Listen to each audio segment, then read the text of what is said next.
जय श्री कृष्णा दोस्तों, आप सभी का दिन शुभ और मंगलमय हो। आप सभी को बच्च बारस की हार्दिक शुभकामनाएं। हर साल श्री कृष्ण जन्माष्टमी के ठीक 4 दिन बाद और भाद्रपद मास के कृष्ण पक्ष की द्वादशी को बच्च बारस के रूप में या फिर गोवत्स द्वादशी के रूप में मनाया जाता है। इस विशेष दिन पर पुत्र की रक्षा के लिए और अपने पुत्र के सुखद जीवन के लिए माताएं इस व्रत को रखती हैं और इसे निसंतान स्त्रियां भी पुत्र प्राप्ति की कामना से रख सकती हैं। इस दिन पूरे विधि विधान से गौ माता के साथ साथ बछड़े की भी पूजा करने की परंपरा है। मान्यता है कि सभी देवी देवताओं का गौ माता में वास होता है और गौ और उसके बछड़े की एक साथ पूजा करने से भगवान श्री कृष्ण की बहुत असीम कृपा प्राप्त होती है और उनका आशीर्वाद मिलता है। आज के दिन जो भी लोग सच्चे मन से गोवत्स द्वादशी की पूजा करते हैं, गौ माता की और बछड़े की पूजा करते हैं, उन्हें हर प्रकार की खुशियां और मनोकामना पूर्ति का आशीर्वाद प्राप्त होता है। अब सुनिए बच्च बारस के दिन सुनी जाने वाली पौराणिक और पवित्र कथा। बच्च बारस की पौराणिक कथा के अनुसार जब भगवान श्री कृष्ण थोड़े बड़े हुए तो उनके मन में गाय चराने की इच्छा जागृत हुई। तब उन्होंने अपनी माता यशोदा से गाय चराने के लिए कहा। तब यशोदा मैया ने अपने बेटे की हिफाजत का ध्यान रखते हुए उन्हें गौ चराने जाने से मना कर दिया। लेकिन माता यशोदा ये अच्छे से जानती थी कि वो अपने बेटे को ज्यादा दिनों तक कैद करके नहीं रख पाएंगी या फिर उन्हें रोक नहीं पाएंगी। कुछ दिन बाद यशोदा माता ने श्री कृष्ण जी को गाय चराने की आज्ञा दे दी। कहते हैं उस दिन भाद्रपद कृष्ण पक्ष की द्वादशी तिथि थी।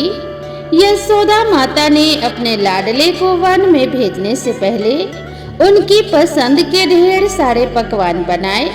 साथ ही नंदगांव की अन्य महिलाएं भी उस दिन कान्हा के लिए बहुत सारे उपहार और तरह तरह के पकवान तैयार करके ले आईं। इसके बाद गायों को भी सजाया गया। यशोदा माता ने अपने लाडले को वन में भेजने से पहले उनकी पसंद के सारे पकवान बनाए थे।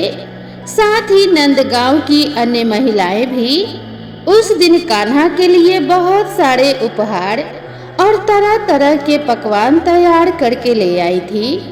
इसके बाद गायों को भी सुंदर ढंग से सजाया गया था और उनके लिए अंकुरित अनाज साथ में बांधे गए। माता यशोदा को अपने बेटे कृष्ण की इतनी चिंता थी कि जब तक वह वापस नहीं लौटे तब तक माता ने कुछ भी नहीं खाया, सिर्फ अंकुरित अनाज का ही सेवन किया। कहते हैं इसी दिन को बच्च बारस के रूप में मनाया जाने लगा।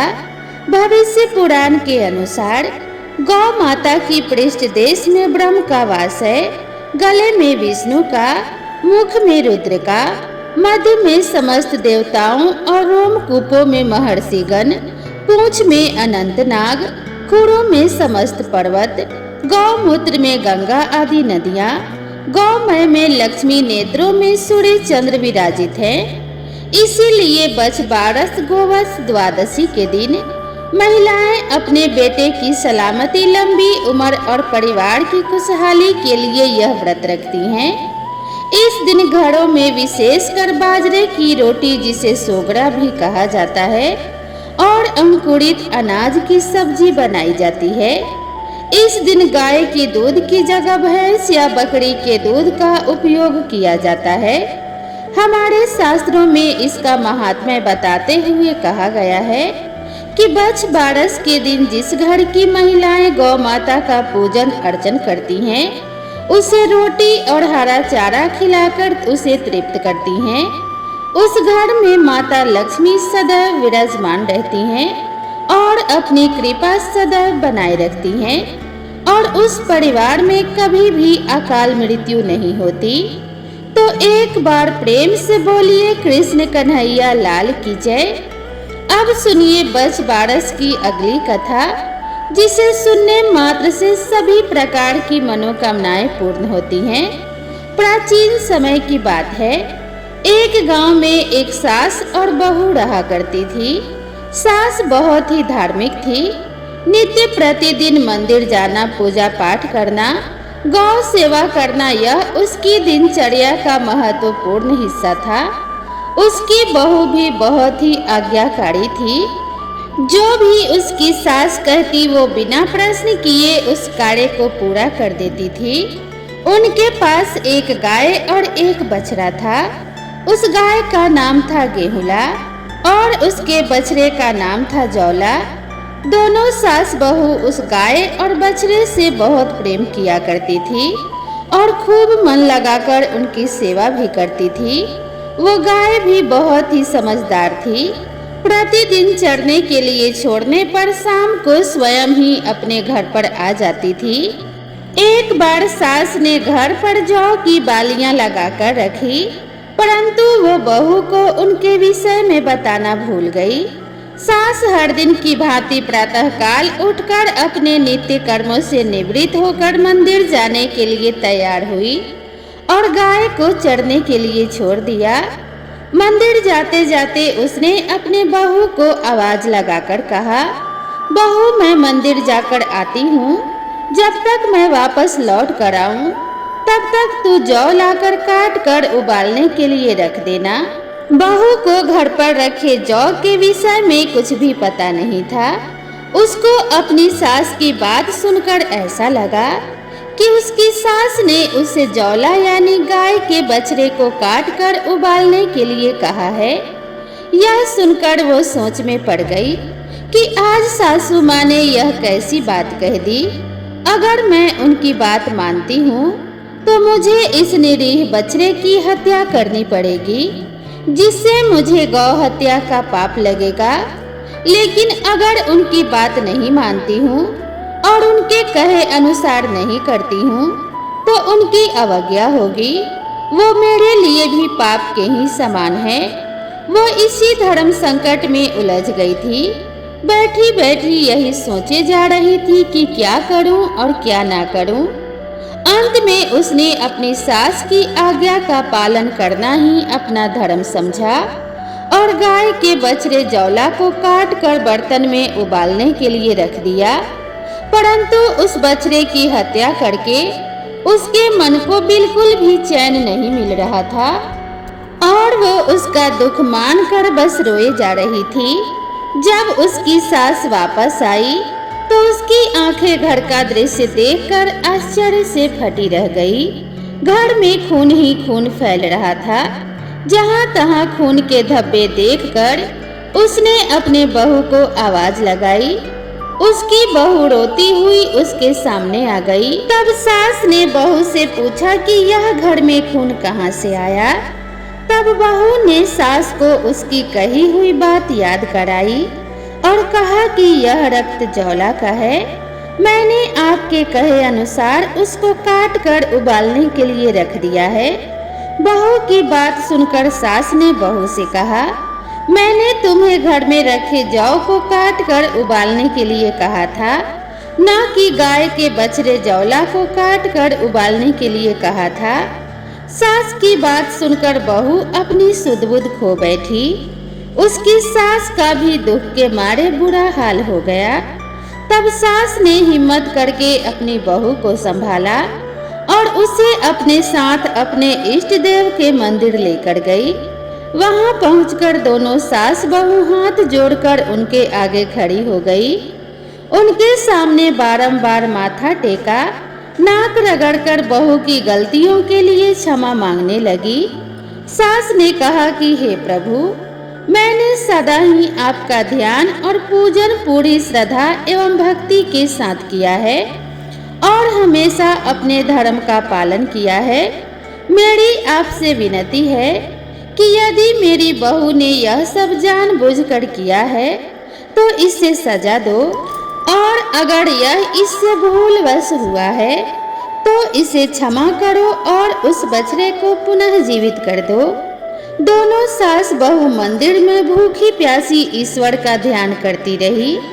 जब शाम होने लगी तब उन्हें लगा कि अब गाय चढ़कर वापस आने वाली होगी और अपने बछड़े को जीवित ना पाकर उसका क्या हाल होगा। यही सोचकर वो मंदिर से घर के लिए रवाना हो गई। घर पहुंचकर उन्होंने देखा कि गाय भी आ चुकी है। सास बहू के आगे भविष्य के बारे में सोचकर भयभीत हो रही थी। तभी जैसे ही गाय रंभाते हुए घर की तरफ बढ़ी, उसका बछड़ा घर के अंदर से दौड़ता हुआ अपने माँ के पास आ गया। यह देखकर सास बहू दोनों विस्मित हो गई और बार बार ईश्वर का धन्यवाद देने लगी। तब उन्होंने घर आकर उस गाय और बछड़े की खूब सेवा करी। तब से स्त्रियां अपने संतान की रक्षा और लंबी आयु के लिए बछबारस का व्रत एवं पूजा अर्चना पूरे श्रद्धा भाव से करती हैं। अब आइए श्रवण करते हैं बछबारस व्रत की तीसरी पौराणिक कथा, जिसे सुनने मात्र से घर में सुख समृद्धि का वास होता है और संतान दीर्घायु होती है। पौराणिक कथा के अनुसार बहुत समय पहले स्वर्णपुर नामक नगर में देवदानी नाम का एक राजा राज्य किया करता था। उस राजा की दो रानियां थी। एक का नाम था सीता और दूसरी का नाम था गीता। देवदानी एक न्यायप्रिय और धर्मपरायण राजा था। राजा के पास एक बहुत बड़ी गौशाला थी। उसमें बहुत सी गाय और भैंसें थी। रानी सीता को एक भैंस अति प्रिय थी और वो उसका बहुत ख्याल रखती थी। वहीं दूसरी ओर रानी गीता को एक गाय और उसका बछड़ा बहुत ज्यादा प्रिय था। वो उस गाय को अपनी सखी मानती थी और उसके बछड़े को अपने संतान के समान स्नेह करती थी। रानी गीता और उस गाय में एक दूसरे के प्रति इतना प्रेम देखकर रानी सीता और उसकी भैंस उनसे ईर्ष्या किया करती थी। रानी सीता स्वयं को रानी गीता से श्रेष्ठ मानती थी और उसकी भैंस भी स्वयं को गायों से श्रेष्ठ मानती थी। परंतु गायों को पूजा जाता था और यह देखकर उस भैंस को बहुत ईर्ष्या होती थी। ईर्ष्यावश एक दिन उस भैंस ने रानी सीता को रानी गीता और उसके विषय में भड़काना शुरू कर दिया। भैंस ने कहा, इस गाय और बछड़े को सब बहुत प्रेम करते हैं। राजा देवदानी भी इस गाय और बछड़े में अधिक रुचि लेते हैं। इस तरह से तो एक दिन तुम और मैं अकेले ही रह जाएंगे। सभी उस गाय और बछड़े और रानी गीता को ही सम्मान देंगे।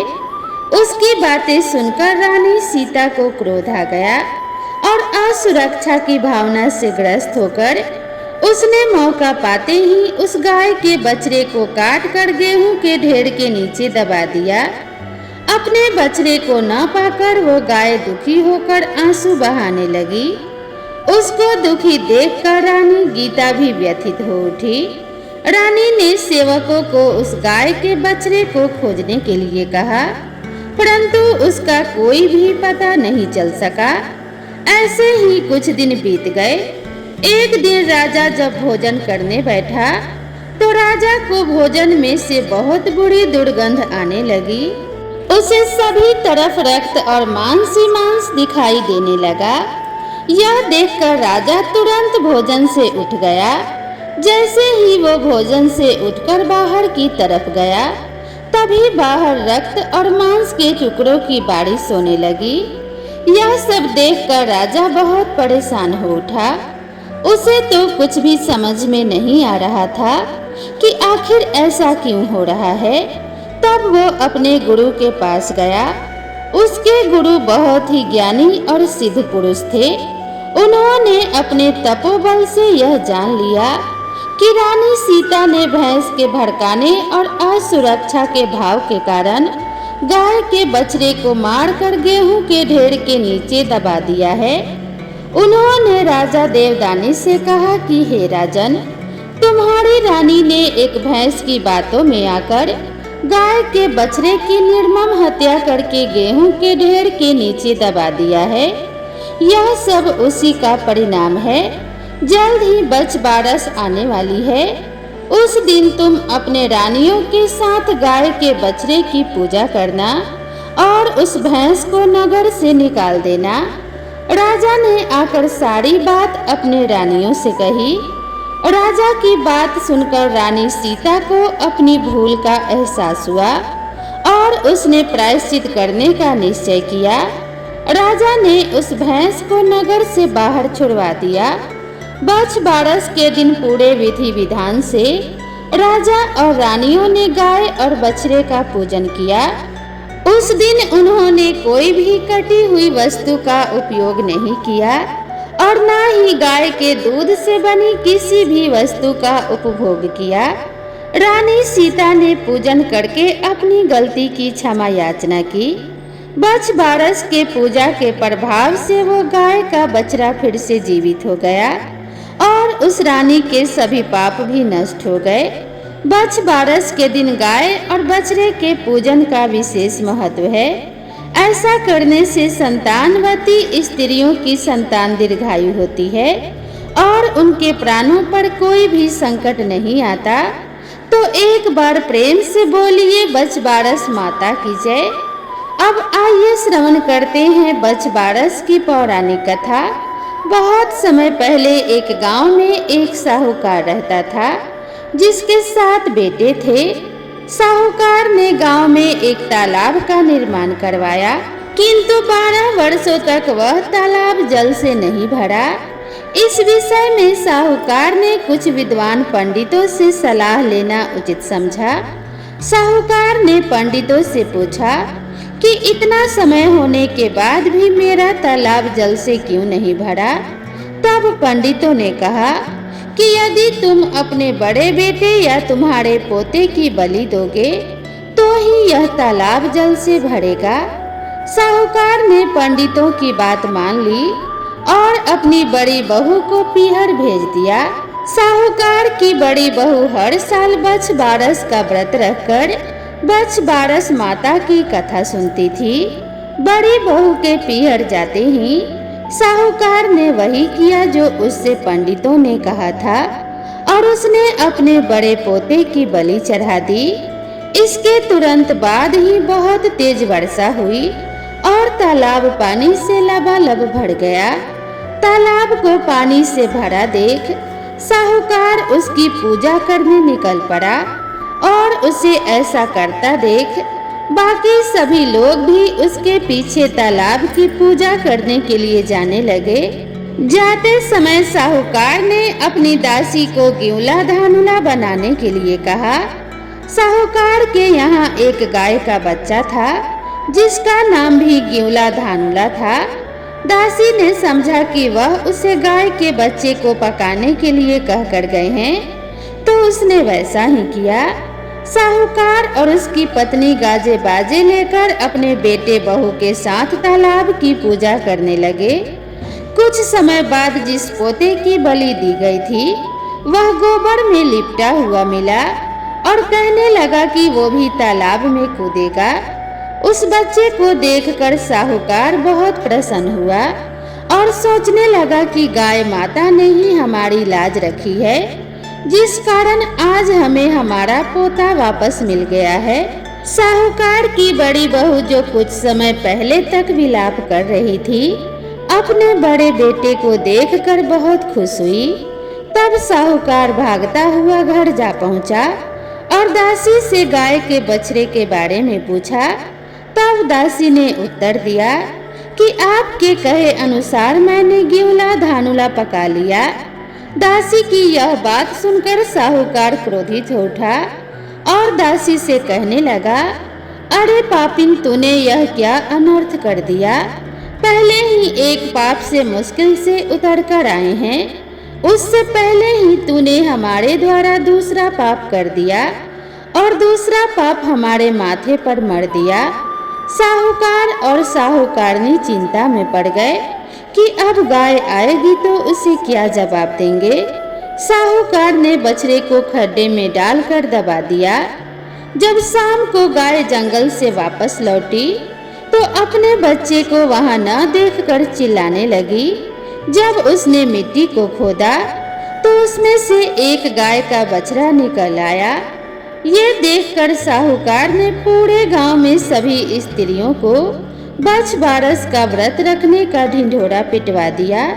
हे बछबारस माता, जैसे साहूकार की बहू को दिया वैसे ही हम सबको देना।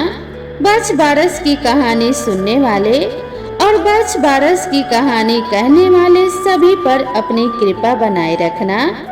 अब आइए अंत में श्रवण करते हैं गौ भक्त राजा दिलीप की अद्भुत कथा।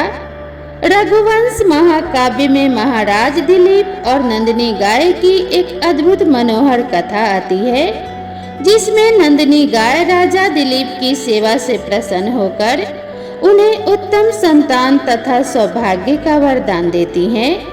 यह कथा गाय माता की महिमा को प्रत्यक्ष रूप से प्रकट करती है। महाराज दिलीप को वृद्धा अवस्था आने पर भी कोई संतान प्राप्त नहीं हुई थी। संतान न होने की चिंता में वे बहुत दुखी और चिंतित रहते थे।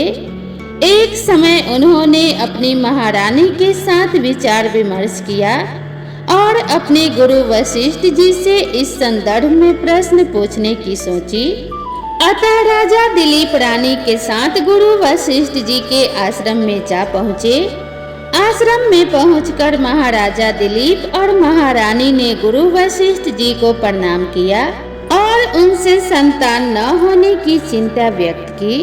गुरु वशिष्ठ जी ने राजा दिलीप को याद दिलाया कि एक बार अनजाने में उनसे कामधेनु गाय का अनादर हो गया था, जिसके फलस्वरूप उन्हें संतान न होने का दुख भोगना पड़ रहा है।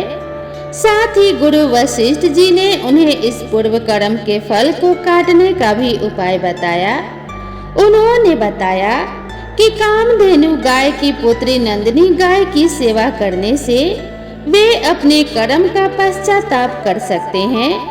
यदि नंदिनी गाय उनकी सेवा से प्रसन्न हो जाए तो वह उन्हें शाप से मुक्त कर सकती है।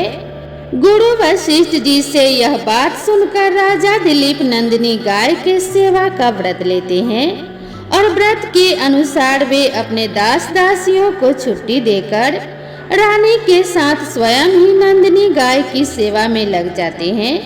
राजा दिलीप और उनकी पत्नी गौ माता नंदिनी को मीठी घास के कौड़ खिलाते हैं और उसके शरीर को सहलाते, डांस वगैरह को दूर करते तथा वह जहाँ जाना चाहती वहाँ जाने देते थे। साथ ही वे स्वयं भी उसकी गति का अनुसरण करते थे, यानी कि उसके पीछे पीछे जाते थे। इस प्रकार उसकी छाया के समान उसके पीछे पीछे राजा रहने लगे। राजा दिलीप उसकी आराधना तप का प्रभाव और दया भाव के कारण वन के समस्त अस्थावर जंगम जीव मंत्र मुग्ध रहते थे। प्रजा की रक्षा करने वाले राजा दिलीप के वन में पैर रखते ही बलवान प्राणियों ने अपने से कम बल वालों को तंग करना छोड़ दिया था। राजा दिलीप प्रतिदिन प्रातः काल गायों को चराने के लिए निकलते थे। उस समय उनको रानी पहुंचाने जाती थी और सायंकाल जब राजा को गाय लेकर लौटते देखती तब रानी दोनों को लेने जाती थी। महाराज दिलीप संध्या काल में नंदिनी गाय की पूजा अर्चना करके उसे धोकर नंदिनी जी के सोने के पश्चात सोते और उनके उठने से पहले उठ जाते थे। इस प्रकार राजा दिलीप को सेवा करते हुए 21 दिन बीत गए थे। तदनंतर राजा की भक्ति भावना की परीक्षा के लिए मुनि की होम धेनु एक हिमालय की गुफा में, जिसमें कोमल घास उग रही थी, घुस गई। गाय हिरण पशुओं से सुरक्षित है, ऐसा समझकर राजा पर्वतों की शोभा देखने में तल्लीन थे। इसी बीच एक सिंह आकर गाय के ऊपर झपटा, जिसका पता राजा को नहीं चल सका। जब राजा को गाय की आर्त ध्वनि सुनाई पड़ी तब राजा की नजर पीछे गई। तब राजा ने देखा कि लाल गाय के ऊपर पंजा रखे केसरी सिंह खड़ा है। राजा लज्जित हो गए और तर्कस में से बाण निकाल कर ज्यों ही सिंह पर छोड़ने लगे, तभी उन्हें ऐसा जान पड़ा कि उनका दाहिना हाथ जहाँ का तहाँ रह गया है, मानो मंत्र औषधि के द्वारा उनका सारा बाहुबल नष्ट कर दिया है। राजा की यह लाचारी देखकर सिंह ठहाका मार कर हंसा और बोला, लो राजा, यह व्यर्थ में श्रम क्यों करते हो? मैं कोई सामान्य सिंह नहीं हूँ, बल्कि महादेव का किंकर कुंभोदर हूँ।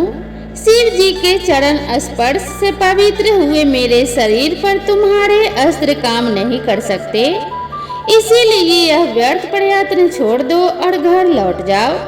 तुम्हें जो काम सौंपा गया था उसे तुम कर चुके हो। तुम्हारी गुरु भक्ति सिद्ध हो गई है।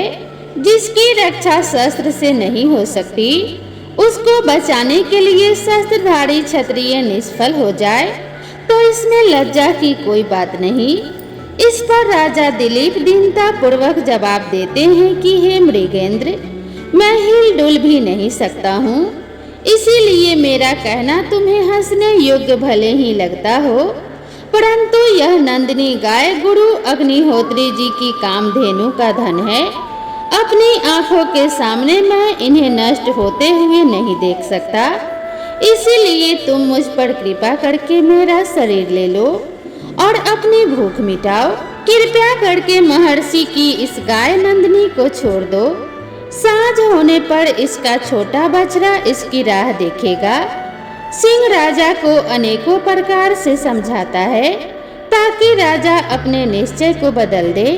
सिंह कहता है, यदि तुम भूत दया के वशीभूत हो गए हो तो अपना शरीर प्रदान करके तुम इस एक गाय की रक्षा कर सकोगे, लेकिन यदि जीते रहोगे तो हे प्रजानाथ, तुम अपनी प्रजा को पिता के समान सदा संकटों से उबार सकोगे।